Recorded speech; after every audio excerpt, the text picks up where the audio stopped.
दिने जड़े लोक ईश्वर को कहला, ईश्वर मो स्वर्ग एवं नरक कौन जानिबा को चाहे। ईश्वर ही व्यक्ति को दुईटी द्वार देखाइले। प्रथमटी भितर कोठरी मझिरे एक बड़ हांडी सहित एक बड़ गोलाकार टेबुल थिला। हांडी रु सुस्वाद खाद्यर बास्ना आसुथिला एवं सही व्यक्ति पाटी रे पानी आसीगला। किंतु टेबुल चारि पाखरे बसिथिबा लोक माने पतला एवं असुस्थ थिले। सेमाने भोकरे थिबा परी देखागला। सेमाने बहुत लंबा हैंडल सहित चामच धरिथिले एवं प्रत्येक हांडी रे पहुँचीबा एवं एक चामच नेबा संभव हैला। किंतु चामच हैंडल टी सेमानक बाहुठारु अधिक लंबा होइथिबारु सेमाने चामच को पाटी जाए आनी पारिले नहीं। लोकटी सेमानक दुख और जंत्रणा देखि थरी उठिला। ईश्वर कहिले, तुम्हें नरक देखुछ। द्वितीय द्वार पछरे कोठरीटी समान भाव देखागला।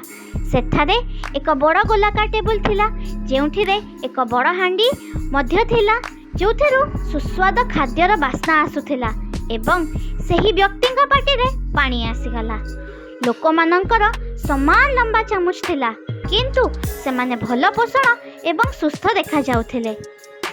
लोकटी कहिला, मु बुझी पारु नाही। ईश्वर हसिले। से कहिले, यह सरल।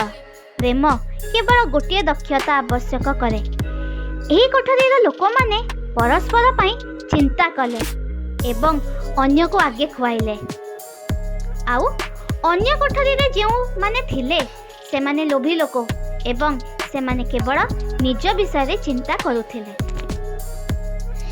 एही कहानी रु आमे सिखु जे जेतेबेले आमे स्वार्थपर होइथाउ एवं आमर निज आवश्यकता विषय रे चिंता करू, आम चारि पाखरे थिबा जगत निष्ठुर एवं जंत्रणादायक होई जाए।